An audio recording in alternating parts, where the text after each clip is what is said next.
We haven't encroached on the actual lugs here that the actual box gets fitted into, so therefore the perfect cut is roughly in line with the actual perimeter of the box here. That's all we're aiming for. In terms of getting the cut up here, it's going to be the exact same way. You offer the tile in place and you pick up the points. And again, you just cut the exact same way we've done, following the same principles on the wet cutters. But just to highlight something that I alluded to earlier on, guys, if your cut was a little bit less than perfect, what you could do is use the actual tile file to actually make the cut a little bit better, okay? And like I said earlier on, all you do with the tile file is you always work down the way, never come up with it, okay? As you can see, it doesn't actually ruin the edge of the tile, whereas if I go like this, it will actually destroy the glaze on the tile, okay? So always down the way, folks. Okay. Now, earlier on, I said I actually referred to the fact that in some scenarios you can actually apply the adhesive to the back of the tile, as opposed to applying the adhesive to the wall, okay? And this is one such scenario. So what we do in that instance is we just literally take the adhesive like so, and we just put it at the back of the tile. Sure we're hitting everywhere. Now, in general, always butter or put the adhesive on the actual wall or the tile, okay? We don't want little spots, little air pockets to be left in the back of the tile that will cause cracks, okay? We want the tile to be full of adhesive, okay? In this scenario, it's perfectly okay. And then what we do is we create the actual ridges on the back of the tile, just like so. So now we'll pop this in place. Just as we've done every other time, we push it against the wall, bed it nice and firmly, and then just twist it in place. And in reality, we'll pop our spaces in there and continue on our cuts around here, okay? What I want to do now, folks, is I want to talk you through the process of how to actually create the notches on the tile to actually go around our cabinets here, okay? Now, what we could do is, we could go and we could take measurements from here to here, here to here, and then start transferring them on the tile, and likewise from here to here and transferring them. But believe me, that's a time-consuming and a really cumbersome method, okay? And I'm a firm believer of keeping your tape in your pouch, because tapes cause incremental errors, okay? So what I'm going to do is I'm going to show you a really foolproof and a fast way of achieving a professional finish the first time, every time, okay? And this is how it goes. What I've done is I've made up a little marker tile here, a little gauge, okay? Now, when we actually fit the tile in here, what we're hoping for is to maintain our 2mm gap here, our 2mm gap here, as we did in our joint line. We also want to keep in around 2mm, okay? There or thereabouts around the perimeter of the actual cabinet, okay?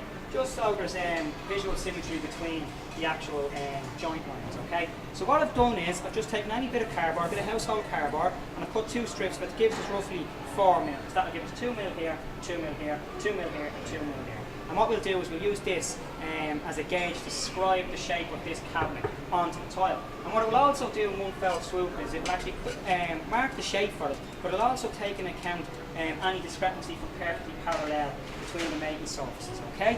So here's how it goes.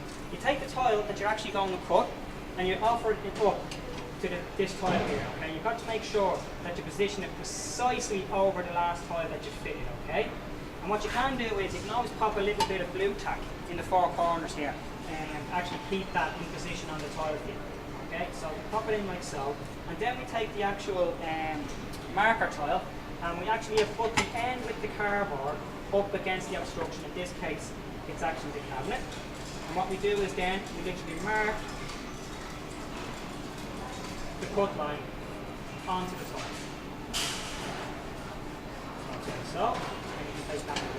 Now I know there's going to be a notch in this top right hand corner, so I know that's the waist, so the next denotes the waist.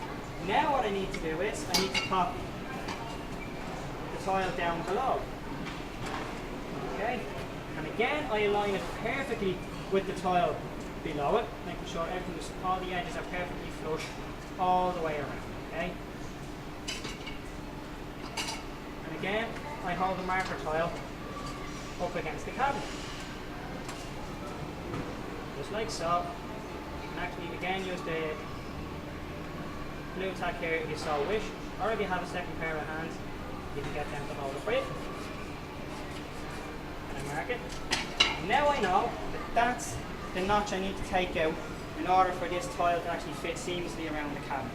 Now again we're going to pop back over to the wet cutters in order to cut this cut. And before I do that, what I will do is, like I showed you when we actually cut around here, I will actually scribe the pencil lines first, score the glaze with describer, and then I would fill it with graphite so I can actually see it. So we'll actually do that now, and then we'll go to the actual wet cutters. Now folks, having cut it on the wet cutters just like we did for this tile here, you can see if you follow that procedure I've just shown you in terms of incorporating the marker tile here, instead of taking measurements, you'll get a perfectly seamless cut around the actual obstacle, okay? And again, if it went slightly awry, all you do is use the actual tile file to straighten it up, okay? But one word of warning here, guys, you will have to take a little bit more time to get this cut as accurate as you can. You don't have as much forgiveness as you do here, because obviously we don't have a face plate going around this whereas we do here. Okay, so the last type of cut I'm going to actually show you now how to do is your actual straight margin tiles, okay? So that will be the ones I put in the cabinet, either side, the top of the upper cabinet here, and indeed then your infill pieces from the actual bottom of this whole tile down to the countertop. Now, it's very, very easy to do these, okay? You could do them on the wet cutters, but what I'm going to do is I'm going to introduce you to another tool in a moment to cut these, and that is the actual dry rail cutter, okay?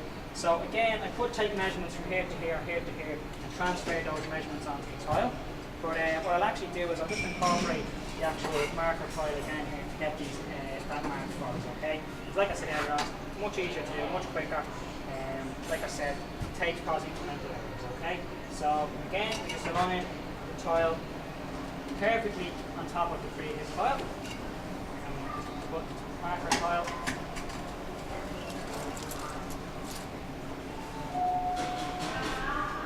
The cardboard edge up against the actual cabinet, actually one perfectly aligned. And that's all we're doing there, guys, same as we've done before. And then I just scribe that line down. And the part that I've covered is the part that I want to actually keep.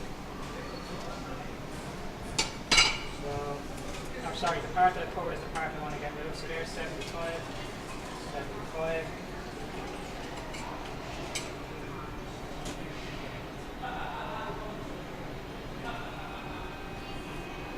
Part you covered is marked, the extra part you want to get rid of, and that's always the part that you cover, okay? With the actual marker tile. So what we'll do is we'll just go over to the dry rail cutter here, and we'll show you how to cut these really easily on the dry rail cutter. Now folks, this is the dry rail cutter, okay? What this is going to enable us to do is actually cut our margin tiles straight cuts, okay?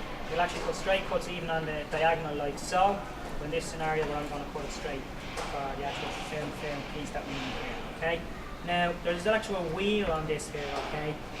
It's this little wheel here that actually scores the glaze on the top of the tile. And then there's a little ridge on the actual bed of the saw here. You can see it rocking down on that ridge. That's what enables the braking action of the tile, okay? Now, contrary to popular belief, okay, the strength of a tile is not the actual ceramic or biscuit portion back here.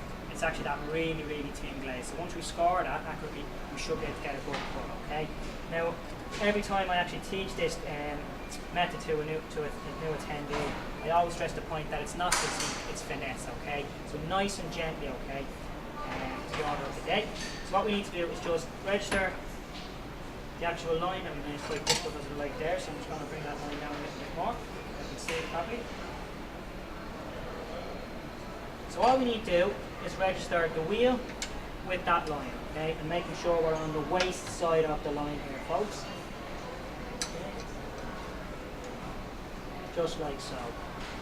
And then what we do is we have to make sure that wheel engages the tile right from the start of the tile and remains in contact with the actual tile right until the wheel exits on the far side, okay? And always only try and make one score line. If you do two, you're getting an accurate cut, okay, when the tile breaks, okay? The edge will be all jagged. So what we do is make sure it engages right from the start. And you'll actually probably hear it just gently scoring along the tile, all the way up, not hard. Then I lift up and I make sure the arm is right up to the end, and I just gently push down on it, and the tile will break as easily as that, okay? And as you can see, a nice clean line there on both sides, okay? So we'll butter this one up now, and then we'll fit it in place. Now, as you can see, we can actually fit in the last tile that we actually cut on the dry rail cutter. Just one word of warning here, guys. Our best practice tip is this: when you actually cut it, okay, always above factory edge to factory edge, and keep the cut edges against the obstruction, whether it be cabinets or skirting boards or walls, okay? So that's it in terms of the actual cutting and the margin tiles, folks, okay? Everything is the exact same, okay, regardless whether it's the left or the right top or bottom. In terms of filling in these cuts here, you just take the batten off and you just mark them the exact same way, or indeed use a tape measure if you so wish, and put them on the dry rail cutter. And likewise for your margin tiles up here, and again for the remainder up here. Okay. Next, what I want to talk to you about is actually grouting. Okay, and this is, for want of a better description, the icing on the cake. Okay, so if you do this right and you follow all the procedures like we've shown you to the letter of the law so far, you're going to turn out a really, really professional job. Okay, believe me. Okay, it will be better than most professional jobs that have gone before. Now, we're using ready-mix adhesive here, ready-mix grout, okay? But in terms of, if you were to mix it yourself, in terms of application, it's the exact same. It just makes it very, very easy as a DIY. Take a little bit out, and then you just put the lid back on, and do a lot more work and time. Okay? So all you do in essence is leave it to dry for a full day, come back the next day, and you can start your grout. Now all we've got to do is literally take a little bit of adhesive, grout, out of the actual tub, and I'll just apply it onto the actual adhesive slope here. And what we want to be doing is, we want to be working it in a crisscross or even a zigzag fashion across the actual joint lines, okay? We want to fill the joint lines with grout, okay? Because what we have done previously, we should have done previously, is taking out any adhesive as we've gone along. Say use a matchstick or a really thin screwdriver and take out any adhesive, so we're filling it with grout and not adhesive, okay? So you don't only work parallel to the lines, you work back and forward and you force that grout in. So it goes like so. So I go back and forth across it, like so, and then I come down at a diagonal, and I can walk about through, say maybe 4 to 6 tiles at a time. I can walk it in like so, back up across them. It's quite a simple process, and you can keep it actually quite neat for yourself here, guys, if you take off the excess before you leave. So that's how you would do that. Simple process of that, working it in all the time like that, okay? Now what we would do with this is we would just leave it for about 2 or 3 minutes, okay? Maybe 2 minutes, and let it start to set just a little bit, okay? And then what we would do is we would go along and get the grout finisher like so, and we would run the grout finisher along all the vertical lines first, like that, and then go along and change and run them along all the horizontal lines. And when that's done, just get just slightly dampen up as an actual sponge and give the wall one wipe off and leave it overnight. When you come down the next day, there will be a white film of dust across it, a cloth, and just lightly wipe that off, and you should yield a really, really professional finish, okay? And that concludes the actual segment on actually fitting the wall tiles and the grouting. And what we'll do now is I'll actually go and talk you through a couple of tools that you might need for the job that we haven't actually used so far. So there you have it, folks. That concludes our how-to DVD on how to do wall tiles. I hope we've impressed upon you how very simple it actually is to carry out this job. And please do bear in mind that up until we concluded our training, we couldn't do any of this stuff, okay? So believe me, if we can do it, you can do it. Thank you very much.